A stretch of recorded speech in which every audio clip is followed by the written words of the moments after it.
Hi friends, welcome to SH Tube. கடந்த சில நாட்களாவே நம்மளோட சேனல்ல தீபாவளிக்காக ஸ்பெஷலா ஸ்வீட்ஸ் அண்ட் ஸ்நாக்ஸ் தான் பார்த்து இருக்கோம். அந்த வகையில இன்னைக்கு நம்ம பார்க்க போறது ரொம்ப ஸ்பெஷலான ஹல்வா. இப்போதான் நீங்க புதுசா ஹல்வா செஞ்சு பழக போறீங்க அப்படினா இது ரொம்பவே உங்களுக்கு தோதானது. ரொம்ப சுலபமா ரொம்ப மெனக்கெடாம ஈஸியா பண்ணிரலாம். பாம்பே ஹல்வா அல்லது கராச்சி ஹல்வா அப்படினு சொல்லுவாங்க. இது எப்படி பண்றதுங்கறத ரொம்ப கிளியரா ஸ்டெப் பை ஸ்டெப்பா உங்களுக்கு நான் இந்த வீடியோல சொல்லியிருக்கேன். அதனால வீடியோவை கடைசி வரைக்கும் மிஸ் பண்ணாம பாருங்க.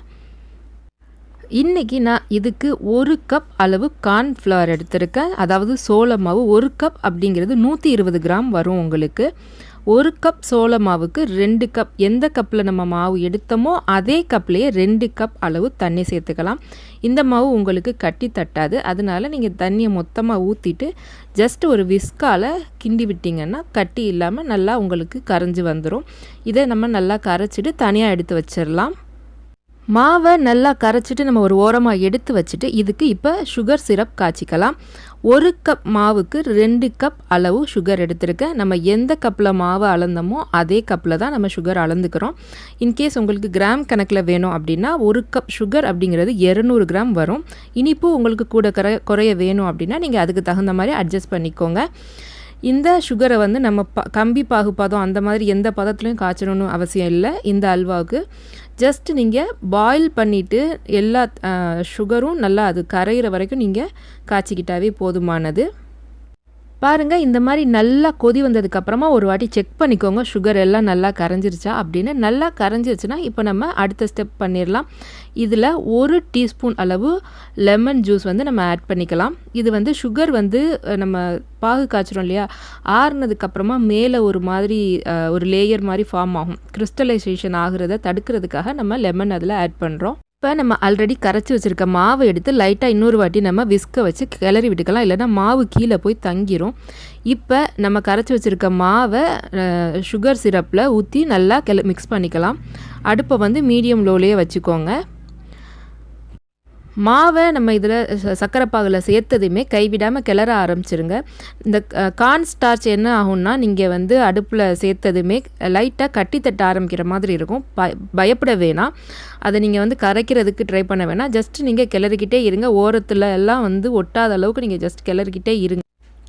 ஆட்டோமேட்டிக்காக அதுவே நல்லா கரைஞ்சி செட் ஆகி வந்துடும். நீங்கள் பயப்பட தேவையில்லை. நீங்கள் வந்து கைவிடாமல் கிளறிக்கிட்டு மட்டும் இருங்க. தண்ணி வற்ற அதுவே வந்து நம்மளுக்கு தேவையான கன்சிஸ்டன்சியில் செட் ஆகி வந்துடும். பாருங்கள், இந்த மாதிரி கட்டி கட்டியாக தான் தட்டும், ஆனால் ஒன்றும் பிரச்சனை இல்லை. பயப்படாமல் நீங்கள் கிளறிக்கிட்டே இருங்க.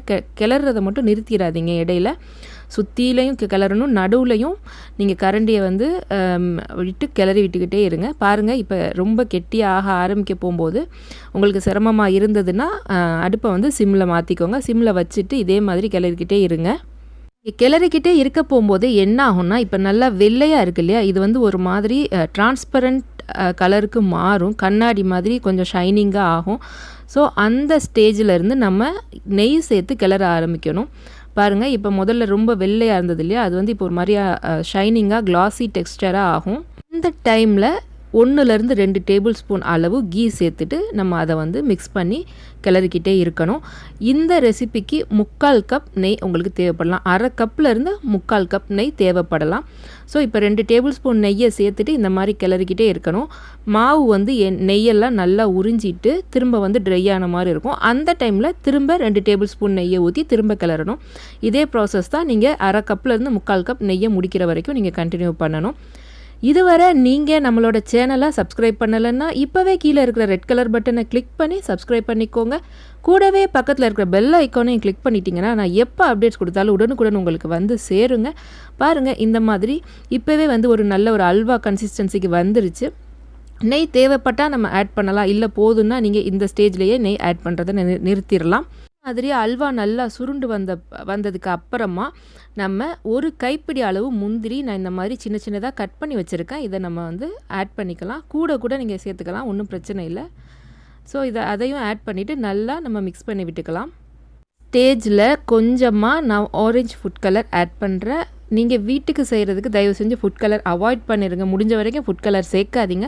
அப்படி இல்லை உங்களுக்கு கலர்ஃபுல்லாக வேணும் அப்படின்னு நினச்சிங்கன்னா கொஞ்சமாக குங்குமப்பூவை நீங்கள் பாலில் ஊற வச்சுட்டு கூட அந்த கலரை சேர்த்துக்கலாம். நேச்சுரல் கலராக இருக்கும்.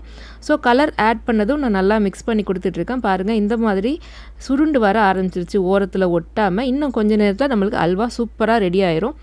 கலர் மிக்ஸ் பண்ணிவிட்டு அதை லோ ஃப்ளேம்லேயே வச்சு தான் நான் இதை கிளறிக்கிட்டு இருக்கேன். இப்போ பார்த்திங்கன்னா அல்வாவோட ஓரத்துலலாம் நெய் பிரிஞ்சு நல்லா வர ஆரம்பிச்சிச்சு. இந்த ஸ்டேஜில் ஒரு 2 பிஞ்ச் அளவு ஏலக்காய் பவுடர் நான் ஆட் பண்ணிக்கிறேன். உங்களுக்கு ஏலக்காய் வாசம் பிடிக்காதுன்னா நீங்கள் அதை ஸ்கிப் பண்ணிடுங்க, பிரச்சனை இல்லை. ஏலக்காயை போட்டுட்டு ஒரு 2லேருந்து 3 நிமிஷம் கிளறிட்டு நம்ம இதை வந்து ஒரு பிளேட்டில் மாற்றிக்கலாம். ஃபர்ஸ்ட் டைமாக அல்வா ட்ரை பண்ணுறவங்க ரொம்ப பயப்படாமல் ரொம்ப சுலபமாக இதை செஞ்சிடலாம். ஏன்னா இதுக்கு நீங்கள் சீனி பாகு காய்ச்சணும் அல்லது கம்பி பதம் வந்துச்சா வரலையா அந்த பதட்டம் எதுவுமே தேவையில்லை. அதே மாதிரி மாவு கரைக்கிறது கூட உங்களுக்கு ரொம்ப சுலபந்தான். ஜஸ்ட்டு நீங்கள் கிண்டுறதுக்கான நேரம் மட்டும்தான் ஒரு 30 மினிட்ஸ்லேருந்து 35 மினிட்ஸ் ஆகலாம் இது ஃபுல்லாக ரெடி ஆகிறதுக்கு. மற்றபடி எந்த சிரமமும் கிடையாது. ஸோ இந்த ஸ்டேஜில் நம்ம ஸ்டவ்வை ஆஃப் பண்ணிவிட்டு ஆல்ரெடி நான் ஒரு பேனில் வந்து கீ அப்ளை பண்ணி வச்சுருக்கேன். கீ அல்லது பட்டர் ஆயில் எது வேணாலும் அப்ளை பண்ணிக்கலாம். அதில் நம்ம ரெடி பண்ண அல்வாவை சேர்த்துடலாம். நீங்கள் இந்த ஸ்டேஜ்லேயே கூட ஒரு பவுலில் போட்டுட்டு ஒரு மிதமான சூட்டில் பரிமாறலாம். ரொம்ப டேஸ்டியாக இருந்தது. இன்கேஸ் நீங்கள் வந்து இல்லை பீஸ் போட்டு சாப்பிட்ணும் அப்படின்னா இந்த மாதிரி ஒரு தேவையான ஷேப் உள்ள பாத்திரத்தில் ஊற்றிட்டு ஒரு 1 ஹவர் ஆற விட்டுருங்க. 1 ஹவருக்கு அப்புறமா நீங்கள் தேவையான ஷேப் போட்டு நீங்கள் சர்வ் பண்ணலாம். பட் என்ன கேட்டிங்கன்னா ஆறுறதுக்கு முன்னாடியே நீங்கள் ஒரு பவுலில் போட்டு மிதமான சூட்டில் சர்வ் பண்ணி பாருங்கள். கண்டிப்பாக வீட்டில் உள்ளவங்க எல்லோரும் உங்களை பாராட்டுவாங்க. இப்போ நான் செட் பண்ண வச்சுருக்கேன் இல்லையா, அதில் வந்து கொஞ்சமாக பாதாம் பிஸ்தா மேலே வந்து தூவிக்கிறேன். இது வந்து ஆப்ஷனல் தான், பட் தூவினீங்கன்னா நல்லாயிருக்கும். ஸோ இதை வந்து 1 மணி நேரம் நல்லா ஆற விட்டுடலாம். 1 மணி நேரத்துக்கு அப்புறமா எடுத்து நம்ம இதை தேவையான ஷேப்பில் பீசஸாக போட்டுக்கலாம். பாருங்கள் சூப்பராக ரெடி ஆகிடுச்சு, நல்லா செட் ஆயிருச்சு. இதை வந்து நம்ம வெட்டிக்கலாம்.